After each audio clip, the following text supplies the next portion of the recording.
The Wednesday week is sponsored by Michael Constantine Wealth Management. We bet you can't find a financial advisor closer to Hillsborough Stadium. Hello, good evening, and welcome to another episode of the Wednesday Week. My name is Dan Fudge, and there is five of us this evening. So if we all start talking, just try and pick your favourite and listen to them ones. I've got Ash, Stevie, Si, and Ben tonight with me. We've got a couple of games to get through. We've got transfer window deadline day. Do you remember when that used to be a thing? And apparently it's all of a sudden come back again. So after a brief hiatus, people are now buying and selling clubs on the last day of January. However, the first game we need to get through, lads, we're playing on Saturday. I'd have said it was a big old 6-pointer, Stevie. Would you agree? Yeah, if you look at it in terms of team position, we needed a reaction after the previous couple of games. I thought it was a really big game on Saturday. Obviously, we went down to their place earlier in the season, and it was that game that, in many cases, was a little bit of a sort of a nadir, if you like, in the sense that Peacock Farrell dropped the mistake of the season, and you can potentially point to that to being one of the reasons that we have gone on that sort of awkward sort of run of draws and drop points in the last minute and that negative feel towards things. I think it was a big game. I think there was a need. I'll probably say, to be honest with you, it was a must-win game, having not got anything out of the previous two and having had time off and having had to wait for to get back into Hillsborough and what have you. It was a massive game when you think about it, and I think we've done all right. I think we played really, really well. I don't think the possession was a reflection on the way that we controlled and dominated the game. I thought we were the better side throughout, and it was actually at half time looking up. The first thing you do, or we do, we want to get feedback when we go in for the half time. We get on the concourse, we get our pints, we get our pies, whatever. What did you think of the first half, lads? We'll all say we were all right. Ben will say we were class. Ash will say we were shit. And Vic will disagree with everybody. So I did. I thought we were good. I was surprised to see how much of the ball they had in the first half. I really was. But yeah, I think over the course of 90 minutes, we were good value for 3 points. Oh, I don't know, Steve. I think you were, we got the result we wanted. I'll take that away. But Simon, come on, man. It weren't pretty to watch at times, was it? No, it wasn't. It's funny. It's funny because we completely, everybody, I disagreed with everybody after the game, with who was best, favourite players, good players, etc., etc. We, midfield, I thought personally they dominated, but it was off and puff for them with no great sort of end product. The three centre-backs did their job, and we took the chance. You look at statistics, they had no shots on target. So, we had 4. So that sums it up. They got to our defence, we snuffed them out, and that was it. It wasn't the most exciting game. If you go back 2 games to the Plymouth game, that was a far more exciting game. And the first half of the Oxford game was. But we did a job. They were a team on the ascendancy. We're a team we don't know who's going to turn up. And we got 3 points out of it. So, you know what, mate? We can play fantastic. We can play poor. If we get 3 points out of it, I'm happy at the moment because we need to keep with that pack. Yeah, it's well documented on this show over the years that James Marriott and I used to have some proper tear-ups about entertainment factor against the actual final result itself, because he used to say, and I must admit, as I've got older, I agree with him that what does it matter how we've won? You know what I mean? Because I used to get really frustrated with Carlos back in the day that we had these big, exciting players, and sometimes we'd try and rest on our laurels on a 1-0 lead, and it used to really wind me up. But there was an element of that, wasn't there, Ash, that we kind of went, we got in front, and then we just kind of went, come on then, what you got? Yeah, I think that happens quite a lot for me. There's always that, we've got the first goal and then we tend to sit back a bit, stand off them and let them on, and we'll come to it. But I thought that happened in the second half against Morcombe. But no, I disagree with what Stevie said about me. I'm not always negative. Well, I thought it's it about was. your era. No, I thought it wasn't obviously the best game, but possession-wise, obviously the amateurs, but it's what you do with possession, isn't it? And if you say you've got the shots, I mean, we had 11 shots, 4 on target, and they blocked 7. So it just shows that we were actually in the ascendancy. We were trying to push it. I agree with Simon on a bit. I thought our midfield, as much as I love our midfield, polar opposites of Luongo, I think is one of the best players in the league, and Bannon can get in the bin. We'll get to Morcombe in a bit, pal. But I thought their midfield, I thought at times they bossed us a bit, and I didn't like that as much as, and it shows you the possession obviously in the middle of the park, but they didn't do anything with it. So you can sit there and let them have as much as you want, and play as fancy or as possession wise as you want. But if they don't do anything with it, it's all good, isn't it? I think the difference was. I think that's my point. I sat on Saturday, and even though they had 10 shots on target or whatever it was, I never really felt that we were going to concede. We surrendered possession. I don't feel. I thought we defended better than they attacked. I think that's the thing.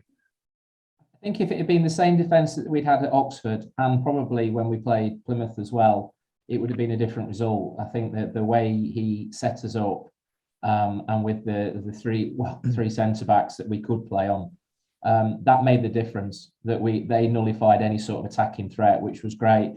It was a little bit. It was a strange game, I thought. Because they did sort of run through midfield and then it just stopped and they had nothing.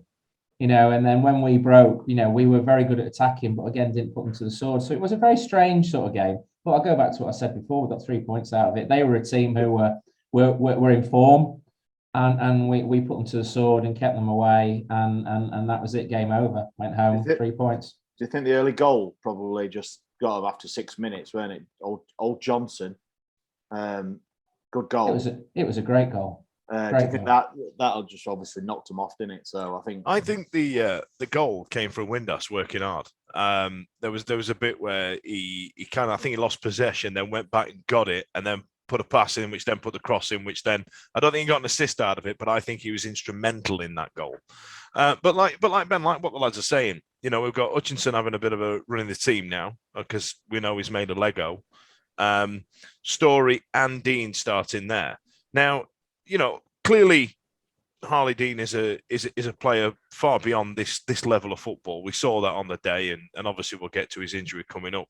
But tell me about Story. I mean, he looked quite classy to me. He looked like he knew what he was doing. I think as a back three, they really complement each other.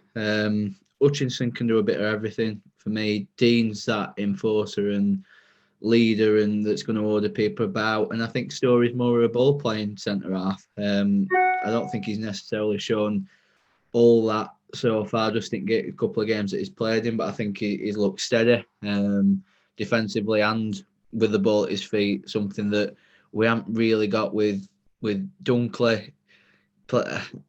Obviously, we mentioned it before the Ipswich game. It'd be unlucky for Palmer for him to be dropped, but I think despite him not really doing anything wrong, I think it has been the right decision in hindsight to put Story in there. And yeah, just on the actual game, because more inclined to agree with Stevie, because I don't think we sat back. I don't think it was a case of sitting back from 60 minutes onwards. I think we went with a clear game plan that we were going to do that from minute one, because I think we did. We were confident that they were going to have all the ball, which they did, and at times they played some good stuff. Is it Kieran McKenna that's come in from Man United, and they played a lot of good football, but we're all in their own third and middle third. As we said, they never threatened beyond that. So I think that it might not be the greatest thing to watch, but we seem to be confident that we'll go get as a result every day of the week against them, and that proves to be the case. I think we did our job like we were supposed to do. Now, Steve, like Ben says, I think it was only a decision that was the benefit of retrospect, which made Palmer's drop in the right call to make. You know what I mean? At the time, I think we all probably thought, Christ, that's a bit harsh on the kid. I say kid, he's nearly 30. But you know what I mean? Like, yeah. My boy. Your boy. He must have been a slip of a lad. But there was another player I wanted to talk to you about, actually, because, again, like I say, I agree with Ben about Palmer's dropping. It transpired to be the correct decision, but it's Deli Bashiru. Obviously, we'll get on to Morcombe, but I didn't feel like he set the world on fire. Like Simon says, there was a point where they were tearing through midfield, and despite Luongo's best efforts, because, you know, we know that Bannon pushes forward when Luongo was in the team. What is Deli's role in the middle of this park? I can't seem to work out. Is he the enforcer? Is it a box to box? Is he a midfielder? Is he, you know what I mean? What a ball winner? What? I don't think when he's on the pitch with Luongo and Bannon, does he actually really know what he's doing? I don't. I think that as a midfield three, I think obviously Luongo is the one who's going to sit a little bit deeper, isn't he? He's the one that's, when it's working and when it's clicking, he's the one that's going to go and let Bannon, when Bannon's playing well, despite what Ash has said about him getting in the bin. When Bannon plays, he's at his merits. Luongo in there complimenting. I think the bigger picture is Deli Bashiru's had a lot of time where he hasn't played. He's coming, he's effectively sat on the bench. I think we've seen fits and starts, and when he's playing well, I like what I see of him. But it's gone from being sort of workmanlike, and when we were digging in for results, he was showing flashes when others weren't necessarily doing so around him. Mm-hmm. And I think it's almost that situation where Luongo's coming, and I thought Bannon played quite well on Saturday. To be honest with you, we've had this conversation off the pod. Stop pulling that face, Ash. Deli Bashiru seems to be plateauing. He's doing that, and when others around him are doing well, he kind of gets lost in the shuffle a little bit. Is it because the two players next to him? I mean, Bannon's work with the ball at his feet is sublime. You know, that's not up for discussion. And Luongo is, you know, worth a lot better than this league is in. So, do you reckon it kind of highlights Deli Bashiru as just not being as good as them pair? Like, is that what it makes it look? Is that how it seems? I mean, don't get me wrong. You get those things that aren't caught by camera that you only see when you see it live, of the movement and the passing and the ones and twos. Is it because the other two are good, which makes him look a bit gash? I think that's quite possibly the case, to be honest with you. I thought, you know, that nobody's going to argue at the minute on form that Luongo is the best midfielder at Sheffield Wednesday. He's the most influential. He's the one that's making a difference. He's like a new signing, isn't he? And he since he's come back, he's been absolutely phenomenal. He's on another level. I think Bannon, when you see Bannon, the influence that Bannon has on the game, he's the one that's going to influence things a little bit more. When Luongo's sitting a little bit deeper and driving forwards, and when Bannon is getting on the ball and making things happen, and the little sort of 2-yard bounce passes, the 1-2s, the flicks that when they do come off, they look great. Deli Bashiru, I called him out for I think it was the winning goal against Oxford. I think he pulled up before Oxford. Cambridge, forgive me, thank you. Yeah, it's good that. Yeah, pulled away, and sorry, Ash. The goal that we conceded. The second. Was it the equaliser? Forgive me. Yeah. There was a challenge about 30 yards out where he could have gone in there and just taken the lot. Oh yeah, and for me, Deli Bashiru is in the team to do that. And when he's not doing that, and he's not making those box-to-box runs or the middle third runs and breaking things up and getting forwards and advancing beyond those midfielders, he doesn't look as effective as when he does do it. And over the last 2-3 games, he hasn't done that. I think he's a very good player. I think there's a place for him in the squad. I think the bigger issue that we've got, although it might have been solved with a certain player's performance on Tuesday night and an injury, is that when Deli Bashiru doesn't play, who does play? Mm-hmm. The thing with Deli Bashiru for me, I feel like I want to wind him up and get him going a bit more.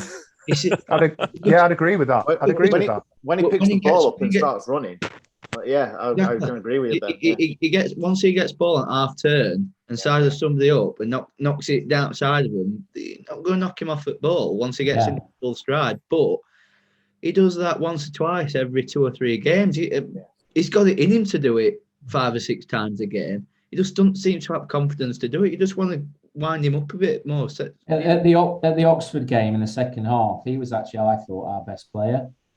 I thought he was the best player in the second half doing that.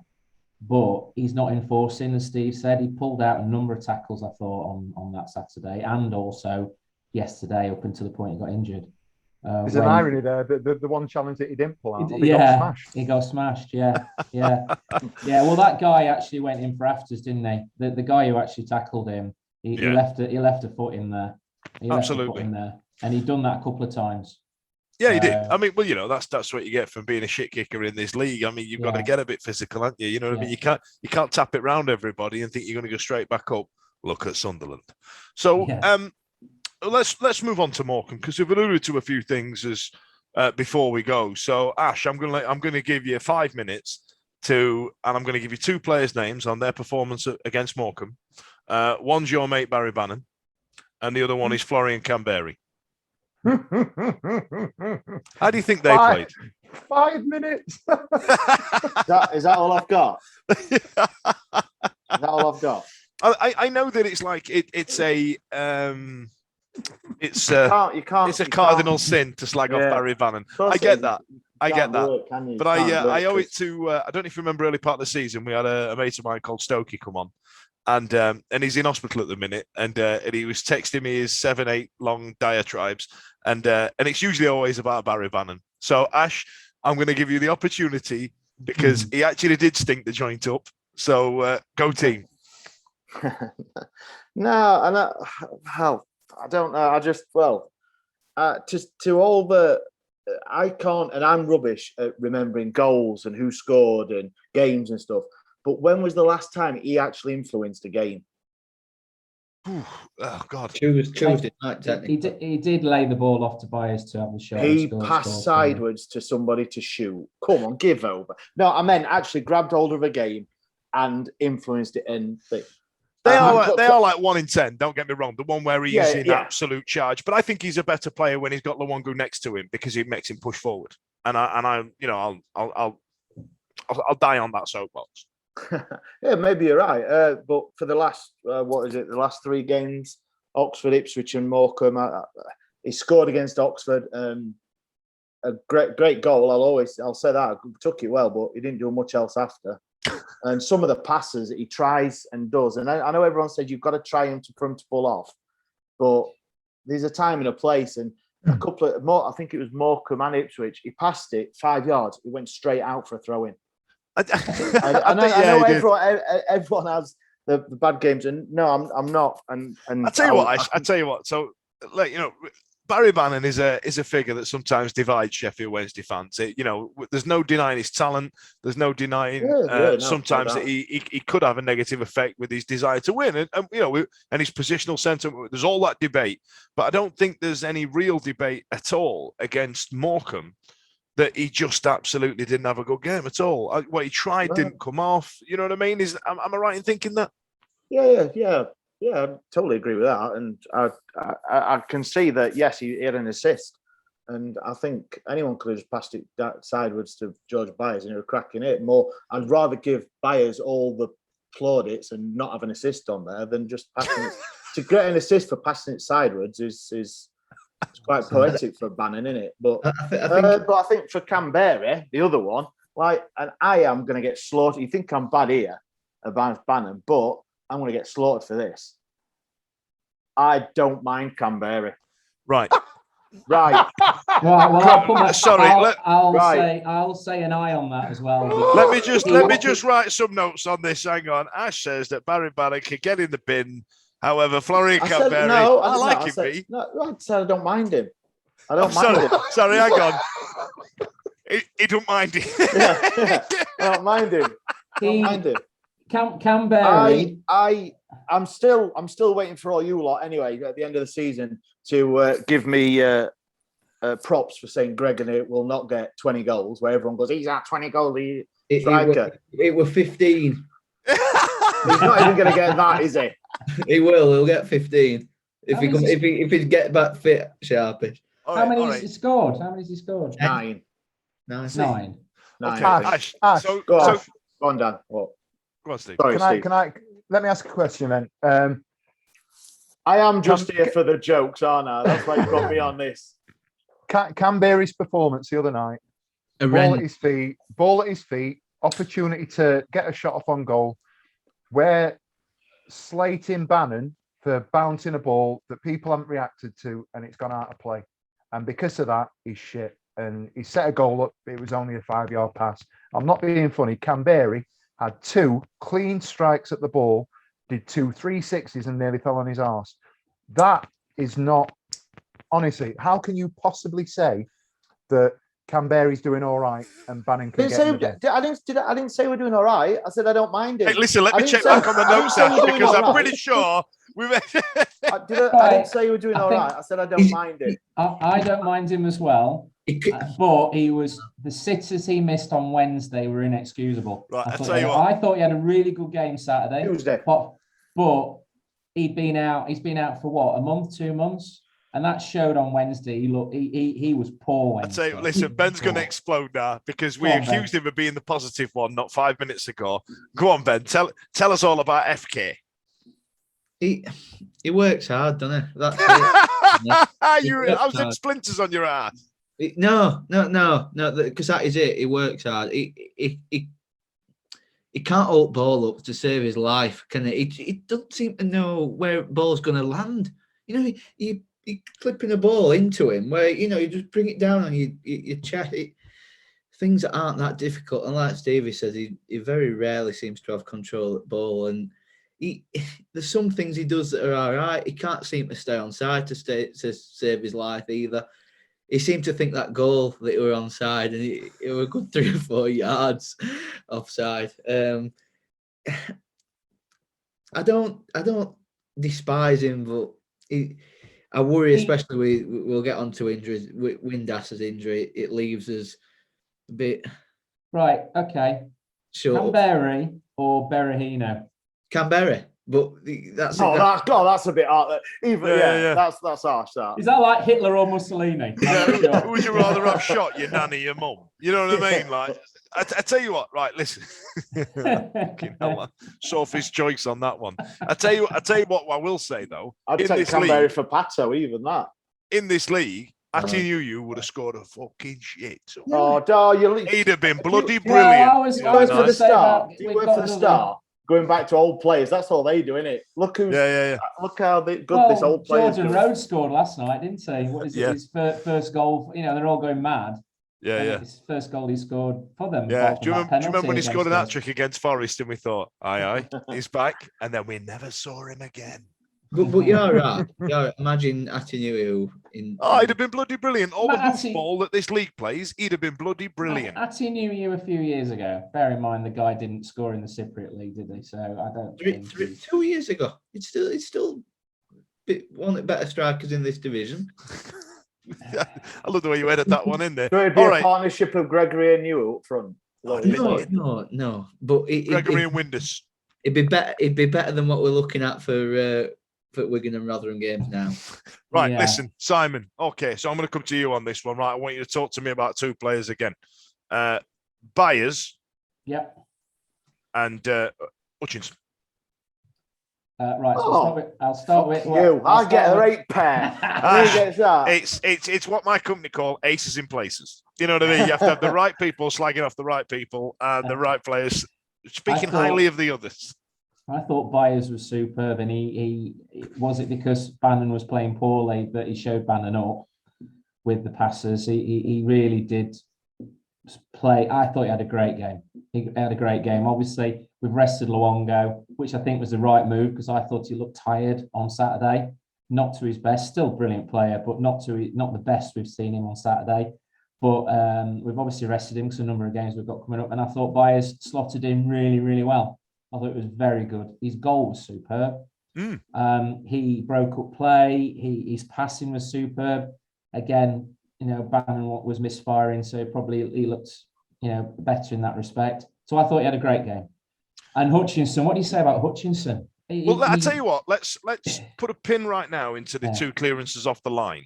Yeah. Just his general play. I just thought his he was reading of the sublime. game. You remember when it got to a point with Oh, Glenn Louvens. So Glenn Louvens got out of a lot of problems towards the end of his career was the fact he could read the game so well. And it wasn't until, towards the end in the championship, he got found out because his legs had gone. And this is in this league, because he can read the game so well, he's actually, before the strikers even thought, I need to run for that ball, Hutch is already there and clearing the ball out. And the position is really suiting him because I don't think he's been yellow carded yet since he's been in that position. Yeah, he got one on Tuesday for legging that keeper up, wasn't it? Were it him?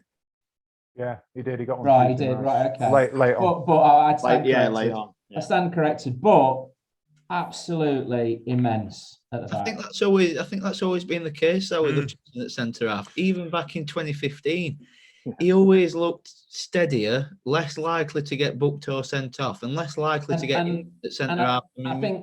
I agree. I think the position suits him in regards to his injury record. Yeah, I agree. I think that because he's not covering as much grass as he would do in midfield, he's less likely to have the muscle injuries and the knee injuries that he's prone to because of his degenerative knee syndrome he's got. And he doesn't go charging about trying to make tackles that aren't there either. I was going to say that, Ben. I think there was an incident on Tuesday and one on Saturday where the ball came over, he's covering, and their player's going for it, and you're thinking, he's going to get him here, he's going to go straight through him. And he doesn't. He just steps in front of him, gets the ball, and then plays it down the line or plays it out. Whereas before, you'd have thought he's going to go straight through him, get a yellow card or get injured. I mean, for me, and this is not derogatory for Barrett Bannon, I think he should be captain while he's playing. Personally, I think he should have the That's a discussion, isn't it? I'm going to call this episode Barry Bannon slander. No. I just don't think being the captain suits Bannon because I don't think he is the sort of person to motivate the team. I'm going to tweet that one out. I'm going to put that as a. You're going to put it to question later. Yeah, and also as well because who should be captain? Barry Bannon, Sam Hutchinson, Bread Cake. Die Hard is a Christmas movie. Yeah, Die Hard is a Christmas movie. Put that in. Now, Steve, listen. A couple of years ago, or maybe last year, I can't remember now. I got really excited about signing an absolute darling of mine in my own head because you and I in Sunday League levels have played centre back, so you start noticing things, and we signed Aidan Flynn, and I was like, this bloke, this is the guy, this is the geezer. Look at this, and then he got injured, and then we had to send him back, and then. A couple of weeks ago, I got really excited that we signed Harley Dean. I was like, I like him. No nonsense. Big old centre back. Oh God. Have we signed another Aidan Flynn, Steve? It was the tweets that went out after Tuesday night, wasn't it? Where he sat in his press conference. He says, "I've never had a soft tissue in my life," and he lasted a game and 6 minutes. Ironically, it was the same amount of time he lasted in the second game. Than it did to take Marvin Johnson to score in the last game. So that's nice, isn't it? Bit of a stat. I'd like to think not, or I'd hope not. I think just on the back three, I thought they were. We've talked about Ipswich. I thought all in all they were solid on Saturday against Ipswich. I thought, to be fair, we've not actually talked about how poor Morcombe were. I thought Morcombe were probably the worst side I've seen at Hillsborough this year. Their fella, is it Robinson, come out the other night and said we've absolutely mauled them. He was watching a different game to me, 100%, because at times there are certain players, and there is a player that we've not mentioned yet that I'd like to. Go on, Steve. Mention away, pal. Go on, get him in.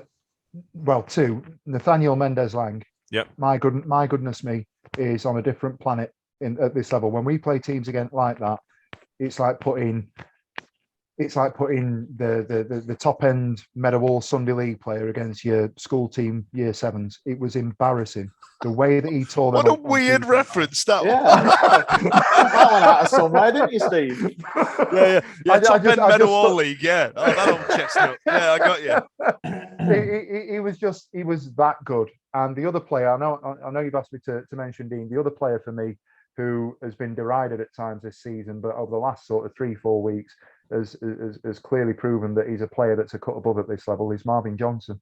The way that he's playing at the minute at that he's made that left wing back position his own. Let's be honest, right? And just like Bannon did against Morcombe, Johnson did stink the house up against was it Oxford? We were on this show singing his praises, weren't we, about how much he's got back in the side and well done to him and all the rest of it. And then he went on to absolutely drop quite the balls. And then the last couple of games, he's still been great. He's managed to get back to where he was. I mean, is it too early to write it off as a blip? No, I don't think so. I think the difference, mate, is that obviously he's gone in and he's done a job at centre half, and it's been. I think we mentioned it last week. After the Oxford game, you've realised that he can do a job against people that aren't going to hurt him, and he looks good as a centre half against people that aren't going to worry him and aren't going to bother him. When you put him up against somebody who's going to, was it Matty Taylor who was going to be in and around him? He was somebody who's going to be physical against him in the air, anywhere from 6 to 8 yards out. He's going to get absolutely mauled. He's not a centre half, but we put him out there. What he is a player that can pick a pass. He can receive. He's comfortable on the ball. He can link play from the back three through the middle three and to the front two. The finish against Ipswich was outstanding. The disallowed finish against Morcombe the other night was even better. Ridiculous. Yeah, he was absolutely fantastic. Yeah. He's in. He's around. He's busy. He strikes me as being somebody who's now in a position that he wants to make his own. I think the two of those two players, if they can set up some sort of relationship or a polarizing relationship, whatever you'd say, either side at wing back, I think we've got some real threats on either side of that sort of back five or middle five, if you want to call it that. Back to in terms of Dean, I'd like to think that it'll be all right. I think, if I'm honest, whether or not I agree that it was the right decision to drop Palmer, you can't argue with a clean sheet on Saturday. You can't argue with a clean sheet last night, even though Dean pulled up. I think the bigger issue now is that Palmer came on, and I thought Palmer showed on Tuesday that he cannot play left of a back three. Yeah. I think he really struggled on the left hand side of a back three. Are you slagging off Liam Palmer, Steve? I'm not slagging. There were one incident where he lost the ball and it was absolutely dreadful, but he did track back about 40 yards and made up for it, which was fair play. I agree, Stevie. He didn't have his best. He didn't. You can't say that very often this season, though, either. No, there was another one. I think that there was one where the ball's gone over and he's either misplaced a pass or he's been stripped to the ball on the halfway line, and the lad's gone through. I can't remember which one of their players it was, but Hutch has done 30, 40 yards and got him out of the shit on the left-hand side and cleared the ball down the line. Hutch was outstanding again the other night. I thought Palmer, he doesn't look as comfortable on the left of a back three than he does on the right, and I know that he can play left back and right back, but obviously they're very different positions. Yeah, they're different positions. If we've got Story and Story saying, I'm going to play on the right of the back three, I think Palmer's got a problem, because I think Mendes-Lang, I think Johnson, and I also think, to be fair, at right wing back, Jack Hunt is quite unlucky at the minute to be missing out, because he's not done a great deal wrong over the last month or so. Tell you what, John Pearson and Rob O'Neill absolutely saying Jack Hunt. They can't just say Hunt. They can't say it. It's like they made a deal between themselves to say, listen, if you just say Hunt, you're leaving yourself up for being, you know what I mean? You're leaving yourself wide open, lad. So let's just say Jack Hunt every time. You're like, no, you're doing it wrong.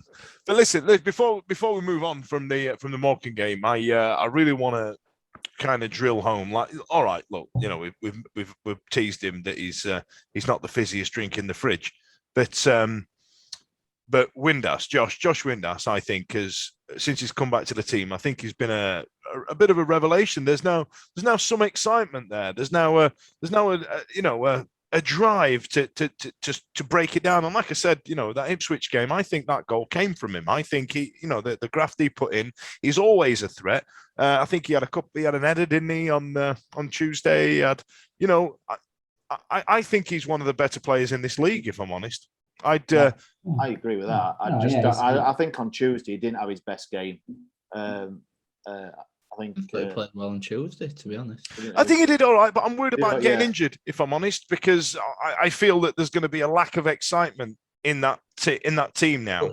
A lack of quality up front. I worry now against Wigan and Rotherham. Yeah. Without Gregory and Windass, you're looking at Canberra, Sal, Berahino. Don't look great, does it? The thing is with Josh is that he adds a different aspect. You don't actually know what he's going to do up front. There are times where you think, oh, he's a little bit greedy here. He should have laid it off rather than having a Did shot. that a few times on Tuesday. Yeah, and I think he did that. He did that when he first came on. I can't remember who he was against, and then he scored. Was that the Plymouth game? Anyway, but then he scored, and all is forgiven, sort of thing. So, but because he is at that nature where he's unpredictable, that's what we're going to miss. Because centre backs, left backs, right backs don't know what he's going to do. He'll do a deft layoff, and then, like you say, take a defender with him and let somebody else get the space, or he'll run at somebody and have a shot.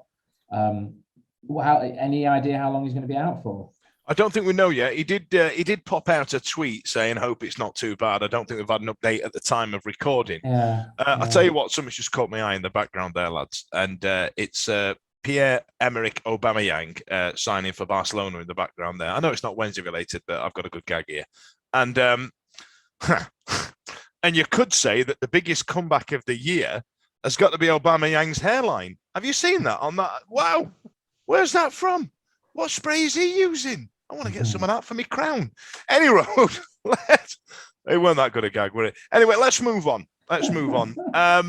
Right, so transfer deadline day. It's the day that everybody gets excited for no reason.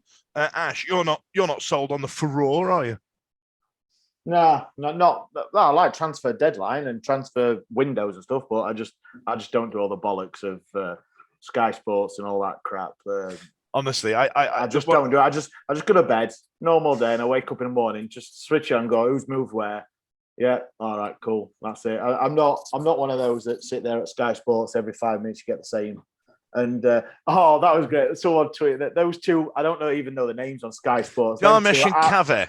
I have not got a clue, but oh my God, he was on his phone, one of them, and someone tweeted, "Yes, Mum, I'll be home. Do you want anything from the curry house?" or something like that. Yeah, I'll say that. Absolutely brilliant. But no, I'm not one for that.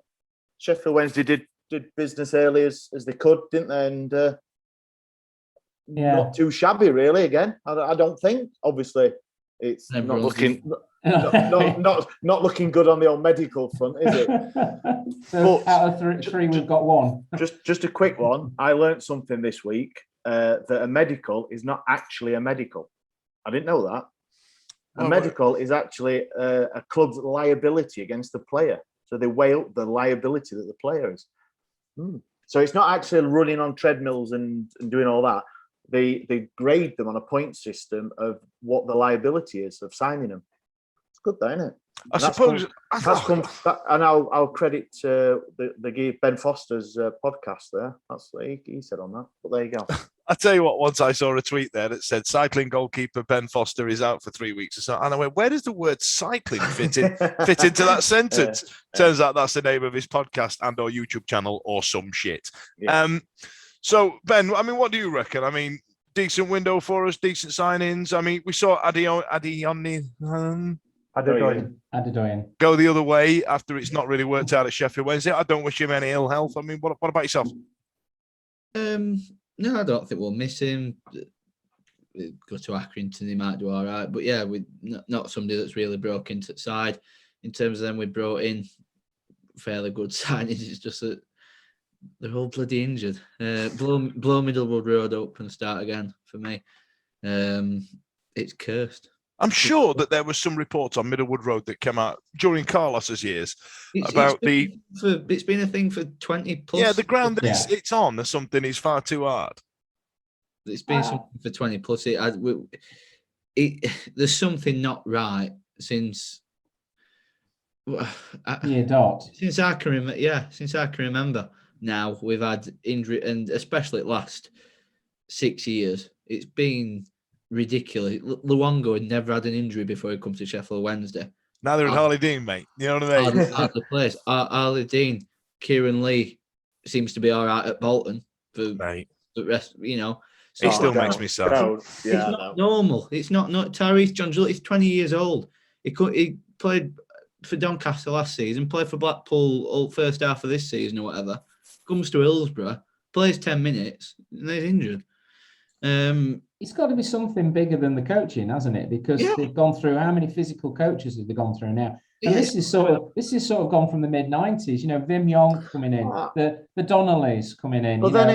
But then if you look at it, the player that's played the most minutes in the last 5 years, Bannon, very rarely out injured, is he? Yeah, it's bizarre. Do you know what I mean? Isn't So it? he's the one who's probably trained the most and played the most, and very rare. So it's all good, isn't it, to say it's the training facility, but it can't be, can it? Really?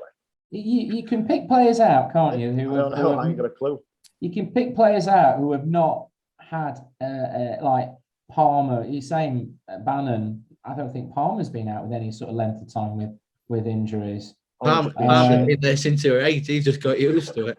That's what it is. That's what it is. Side. They know that when it comes to Middlewood Road running lengths, they go, "Oh, boss, I've got a twisted hammy. I can't." You know what I mean? I've seen enough of this. He always trains on one half of the pitch. Yeah. I mean, superstitious. I mean, maybe we get Paul Smith on again, who used to be Wednesday physio, and just grill him about it. Maybe we speak to Paul and see. Do you know what? That's actually a really good idea. We'll hit him up. We'll see what he's got to say about it. Because, like I said, this would have happened during his dad and his tenure. I'd love to know, now he don't work for the club anymore, what he actually feels about it. You know what I mean?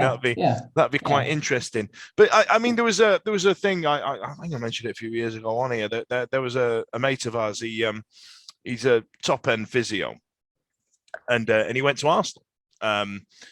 Arsene Wenger got him in and said, "Look, can you do some kind of audit on our training facilities and our training regimes and all the rest of it?" And he said, "Listen, if you carry on the way you are, these players are going to get broken." You know what I mean? Because it was all archaic. And it's shocking because it was Arsenal, who really changed the game in terms of dietitian and all the rest of it, and welfare for the player. And Arsenal said, "Well, get in the bin. See you later. Thanks for your feedback." You know what I mean? And then I don't know if you remember, I'm going back a good few years now. It might be 8 and 9. They had a real injury crisis on the back of it, and then that mate of ours ended up going back to work there. You know what I mean? He ended up getting called back in, and then they went on to Arsenal it up everywhere. And I wonder if we're doing some really archaic, old school movement techniques and all the rest of it that some players just can't do. Because bear in mind, players are trained as a team. You know what I mean? This needs, right, lads, you're going to do this. Right, lads, you're going to do that. Right, lads, you're going to do that. Apart from maybe special teams, you'd refer to them as like the goalies. They do their own training. But maybe each individual player and their body and their capabilities needs to do a certain type of training. Some people like, the stretching with the movement. I can't remember what it's called. Steve, you must know. Come on, I'm talking bollocks now. But then in it the same for different managers. So you've got foreign managers that come in, Carlos and such like that, and then you've got old school British managers who've got to train differently, and you still aren't getting the same results. And we had Tony Strudrick here as well, didn't we? Exactly. We've had different managers, different strength and conditioning coaches, fitness coaches, whatever. We've had different players. So what's the common denominator? Is it the Hillsborough pitch, for example? Is the undersoil eating? We dug underneath too hard. We dug the whole pitch up, didn't we? I mean, we literally took it down to the foundations 6 years ago and replaced it. And then we had a season where we ruined 2 of the best players we've seen in a Sheffield Wednesday shirt in Hooper and Lee. And then we had 11 players out. Our starting 11 was literally injured. Like, you know what I mean? What could it be? I mean, is it the point that if the place is chuffing cursed? It's. I don't know. It's madness. It's beyond a coincidence. The number, like I said, the number of players that it's not just the same players that are breaking down. It's people that we're bringing. It's people that have been at club for a week and stuff like that. But bear in mind, and people that have been here a long time. Bear in mind, in the 90s, a lot of the players used to cool down by going to Hanrahan's and having 7 or 8 pints. Hanrahan's was a bar near the Hallamshire Hospital. Tell us another one, Grandad. Hang on, let me get my Werther's originals before you carry on about the 90s. They used to go. Their cool downs was 5 or 6 pints after training. And then they got on a bus and just paid shilling and halfpenny just to get on. Tuppence. and that's there wasn't the sort of diets that they were running now, and the sort of the drinks and the cool downs, the warm downs, and the ice baths, and we didn't have those. All right, the games probably weren't as rigorous as they are now, but at the end of the day, we didn't have those sort of injuries. I think it all balances itself out. I've been listening to you for a couple of minutes. I don't think it's a coincidence, if I'm honest with you. I don't think it's a curse. I don't. If I'm honest with you, I think if there was something untoward in terms of the training regime that was going under whatever coaching organisation or company that we were talking, sorry, I've been working today. Sort of coaching setup that we brought in, we'd have heard about it. Somebody would have come out the 200 people that have been injured in the last 5 years. Somebody would have stepped up and gone, the coaching, the training shit, the ground shit. There's a problem with that. There's a problem with that. There's a problem with that. I'd argue that in 2022 in modern day football at a club like Sheffield Wednesday, I would question how many people are actually injured. If I'm honest with you, I'll say it now. I'm not suggesting for a second that we haven't got 11 players out at the moment, but I'll call it. I'll say it. You're not telling me that there are players over the last 5 years that have legitimate. Every single player has been legitimately injured. I think there's contractual things. I think there's incentive-based payoffs. If this player plays 20 games this season, that's going to be a problem.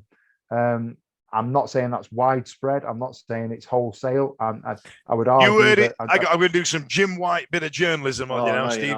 So are you telling me, Stevie, that you're saying that there are players that pretend to be injured? I'm not quite sure where you're going with this accent. Fucking great Jim White impression, that, you rat bastards. I think you're right. I think it does happen. I think there was a bit in Michael Owen's book. Do you remember? Yeah. Listen, we are all football fans of varying ages, of varying experience. One thing that we've all got in common that we get on so well with, or two things, apart from Ben, beer and football. We all love it. Yeah.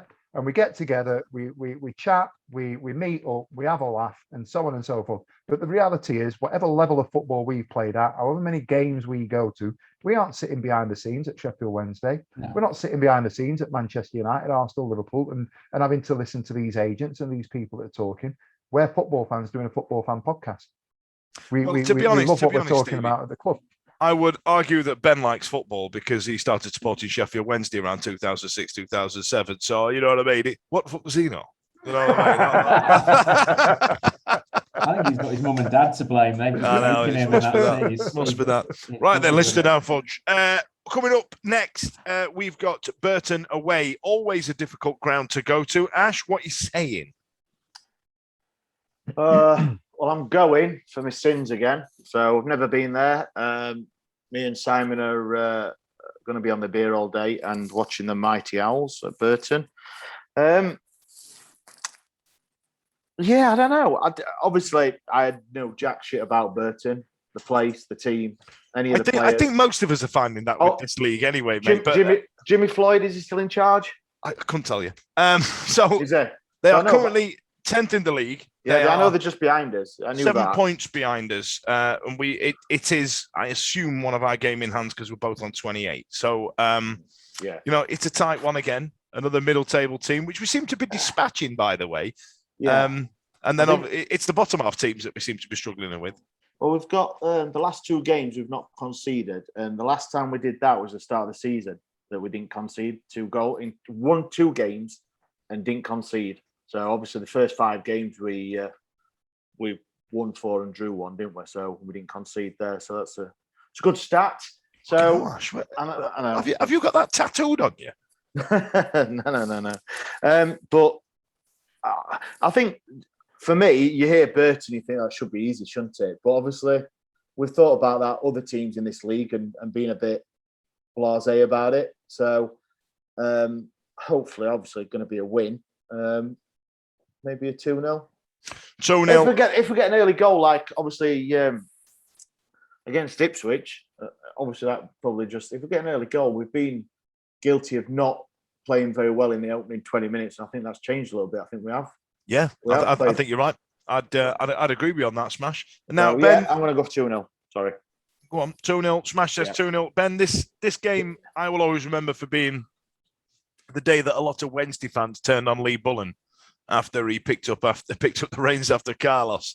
You think, oh, good Burton, we'll smash them. Something about Nigel Clough probably again. What do you reckon? It's one we need to be looking at winning to close that gap to the top 6. But what do you reckon? 1-1. 1-0. He's gone for a tentative 1-1 draw. Stevie, what about your Sen? Sen. Yeah, the Sen things. Yeah. I think we've got to win it. I think we're in a similar situation, ironically, to the one we were in against Ipswich last week. That we said earlier that was must win. I'm not saying necessarily this is must win, but we're starting to build that momentum now, aren't we? 2 clean sheets, 6 points out of 6. I think it's a game we should have played Boxing Day. Is that right? We should have played on Boxing Day or between Christmas and New Year. So that's where it's come from. They're actually doing really well at the minute. They've lost 1 out of the last 5 or 6, I think. Well, they've lost 1 in 5, drawn 2-1-2. Yeah, so it's not going to be a pushover. It's the kind of game you go to. It's going to be the type of ground like a Morcombe or an Accrington. You know, the places where we've gone and either struggled for entirety of game, or we've struggled at phases of games, and we've needed to sort of hold our nerves when the home crowd get around and what have you.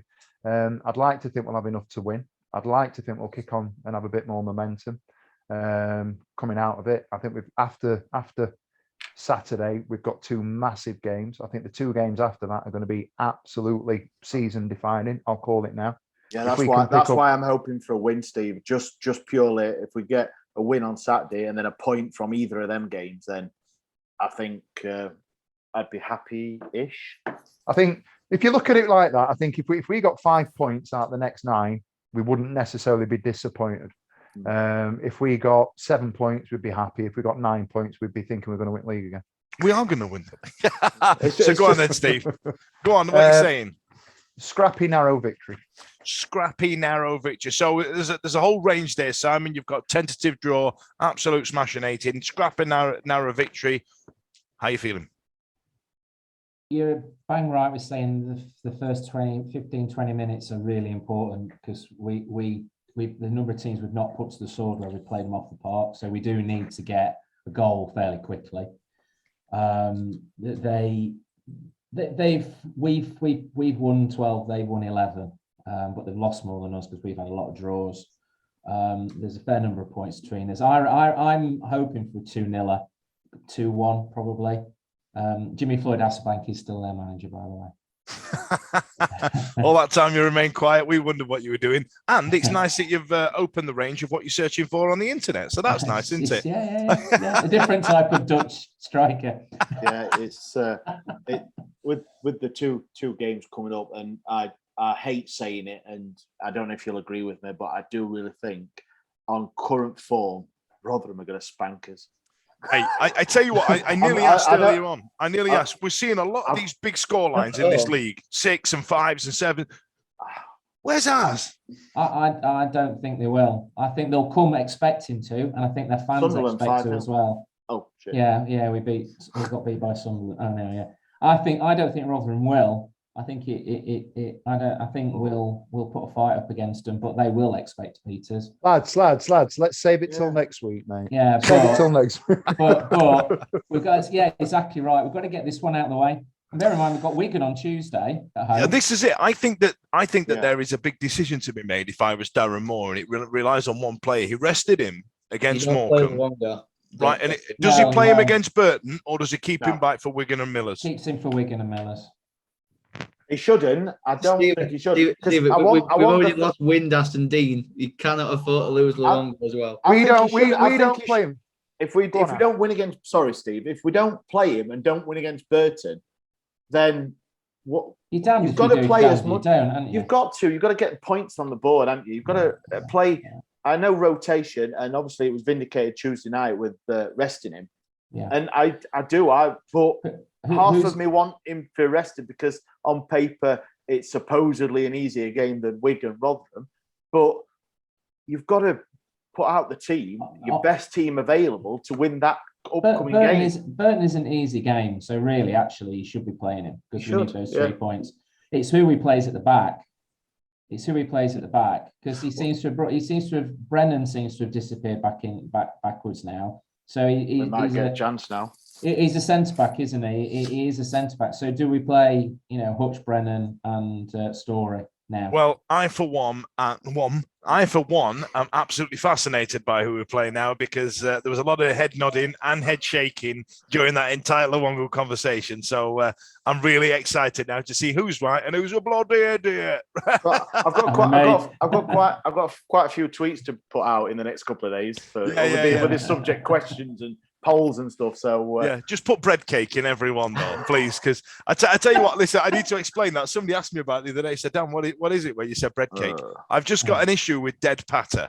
And you know that tweet that comes out every about 2 weeks? You go, what's this called? Where you're from? And it's always a picture of a cob, bread cake, bap, whatever. You know what I mean? And then there's other ones. Hey?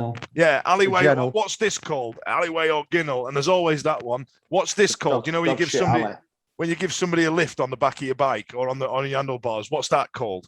It's just dead patter. We're bored of it. And especially like some other podcasts putting out, who's the best striker, Andy Booth or David Hurst? Yeah, nobody gives a shit. Didn't we do Bannon and Sheridan? I genuinely thought that was tongue in cheek. I thought we'd done that as a gag. I don't think we did. I think Simon did. I did, and to this date, it is the best motor interacted social media post that the podcast has ever done. I thank you. Tweet of the year last year. That's me done. That's me done now. That's going to be on my gravestone. It will actually say on my gravestone, who is better, Bannon or Sheridan? Bread cake.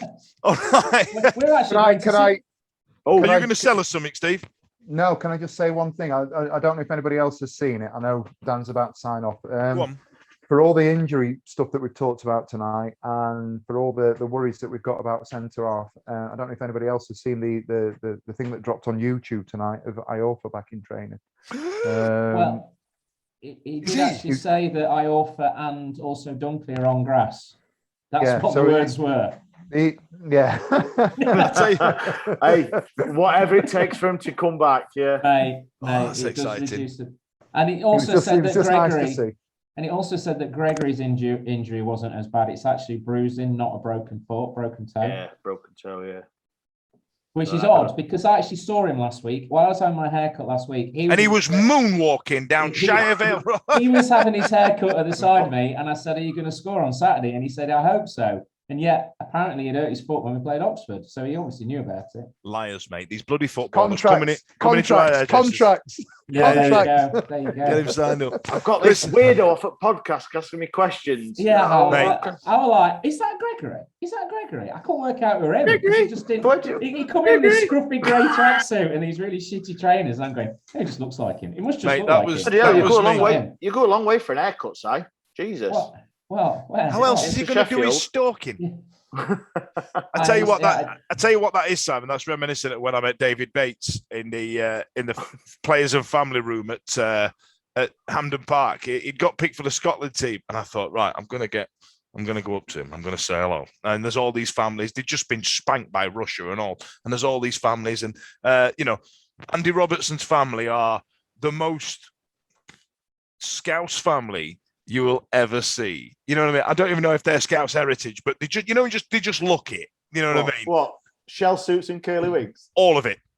The whole thing, mate. The full 9 yards. I do apologise to anyone listening that's from Liverpool. Perpetuated stereotypes since 1984. Yes, and then Ben, Robert Snodgrass, I swear to God, you're taller than him. Oh, he's a freebie him now, and he's just been released. He can get in the bin. He's been horrible man. And so anyway, I walked with David Bates and I had a lot of Iron Brew and vodka because I drink that now. And so I got Steve Clark to walk up and go, I went, this lad here does a Wednesday podcast or something. Can you speak to him? And the geezer's like 6 inches taller than me. And I'm a big guy. And very rarely do I talk to people like this. You know what I mean? And I went, hello, David Bates. What? He's not played for us. Do you know what I mean? I've not seen him kick a fucking football. What do I say? He played against Rotherham in the League Cup. Yeah. So I just went, and he was quite good at football. I just went, what do I know about footballers? I just said, I hope it works out for you, Dave. See you later. Sashayed away. Cheers, Steve. Thanks for that. That was lovely. That was really nice. You know what I mean? But anyway, listen, thanks a lot for joining us. Let's cheer on the boys against Burton. I nearly said Burton and Hove Albion. That would have been a good soundbite, wouldn't it? See you later. The Wednesday week is sponsored by Michael Constantine Wealth Management. We bet you can't find a financial advisor closer to Hillsborough Stadium.